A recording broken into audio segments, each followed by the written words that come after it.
પણ સાચા અર્થમાં સાધક એવા એક જિજ્ઞાસુ સાધકને ખબર હતી કે ગુરુ બ્રહ્મા ગુરુ વિષ્ણુ ગુરુ દેવો મહેશ્વર ગુરુ સાક્ષાત પરમ બ્રહ્મ તસ્મે શ્રી ગુરુ એ નમઃ, કે અખંડ મંડ અલંકારમ વ્યાપ્તમેન ચરાચરમ તત્વદમ દર્શન એમ તસ્મે શ્રી ગુરુ એ નમઃ. એ ખ્યાલ હતો, એ પણ ખ્યાલ હતો સાખીનો કે ગુરુ ગોવિંદો નો ખડે કિસકો લાગુ ભાઈ, બલિહારી ગુરુદેવ કી ગોવિંદ દિયો બધાય. ગુરુ એસા કીજીએ જैसे पूनम का चांद, તેજ આપે પણ તપે નહીં, હંમેશા દે આનંદ. આ અને આવી ગુરુ માટેની વ્યાખ્યાઓ, શ્લોકો, દોહા બધી ખબર, પણ ખરેખર ગુરુ કેવા હોવા જોઈએ એની જિજ્ઞાસા સંતો સાથેનું કે એટલા સંતોને મહંતોને મળે.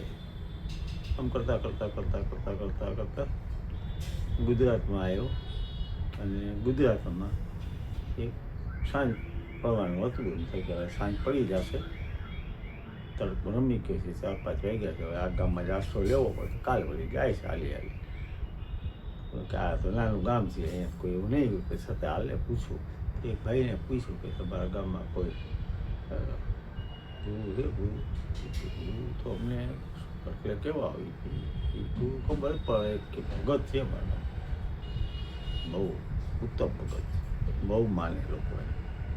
કે ક્યાં? એ ગામના છેડે ગોરા કુંભાર લોકો છે, ગમે પૂછજો ને. હા, તો પૂછતા ગયા ગામમાં હશે કોઈ એના આગળ કે આટલા હરિદ્વાર ને ઋષિ ગયા ને ક્યાંય ફરતો ફરતો આવ્યો, કેટલાય મેળ્યો તો આ તો શું આપશે જવાબ? કાંઈ વાંધો નહીં, કુંભારના ઘરે પ્રજાપતિના ઘરે આશરો મળશે, રોટલો મળશે, એ રીતે શ્રદ્ધા હતી. ગયા ગોરા કુંભાર પેલું કામ કરતા, જાઓ આવો ભાઈ, અજાણા ભાઈને આવકાર આપ્યો, બેસો.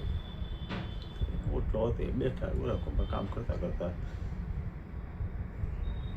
હાદી પાડ્યો કે પાણી લાવજો, ચા પાણી મૂકો, મહેમાન આવ્યા છે, બટે માર્ગું. આને ગોરા કુંભારનો ચહેરો છે કંઈક તેજ એમને કે લાવને પૂછવું. એ પૂછવાનું જ કરે. એ પેલા ગોરા કુંભારે પૂછ્યું, એને પૂછવું છે પહેલાં. એને કે બાપુ એવું છે, હું ઘણી જગ્યાએ ફર્યો, મને ગુરુની વ્યાખ્યાઓ, ગુરુના મંત્રો બધું ખ્યાલ છે, કંઠસ્થ છે, વાંચ્યા છે. ગુરુ ખરેખર કેવા હોય છે એ એક વિભાવના, એક દ્રષ્ટાંત રૂપ અંદર ક્લિયર એવી મને નથી વિભાવના મળતી, એવું સચોટતા નથી મળતી. એના માટે હું અધીરાય મારે તો એમાં શું કે આપ જણાવો કે ગુરુ કુંભાર જેવો, સાચો ગુરુ હોય ને કુંભાર જેવો હોય. અને તો આમ થયું, પોતે કુંભાર છે કે થતાં થયું કે ના વિદ્વાન છે કાંઈ કઈ રીતે બાપુ સમજો નહીં કે સાચા ગુરુ હોય ને એ કુંભાર જેવો.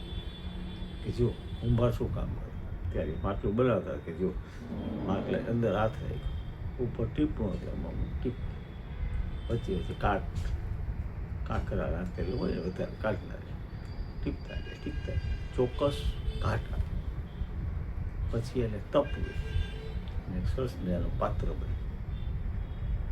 હા કીધું તો કાન પકડી દીધા, પગમાં પડી ગયો. વાહ! આખા શાસ્ત્રોનો સાર કહી દીધો કે ગુરુ કેવા હોવા જોઈએ, ઉપરથી ટીપે પણ નીચે તૂટી ન જાય સાધક, એનું ધ્યાન રાખેલો હાથ રાખે, તોડી નથી નાખવા, તૂટવાનું ટપતા ટપાટ ટપાટ.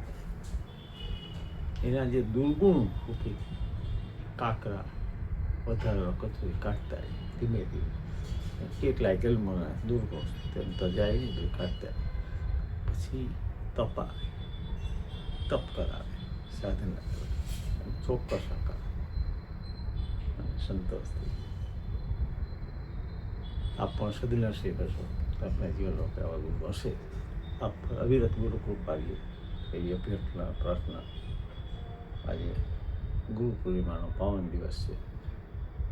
ગુરુ પૂર્ણિમાના પાવન દિવસે શુભેચ્છાઓ, પ્રણામ. અને સાથે સાથે આજે આપ જાણતા હશો કે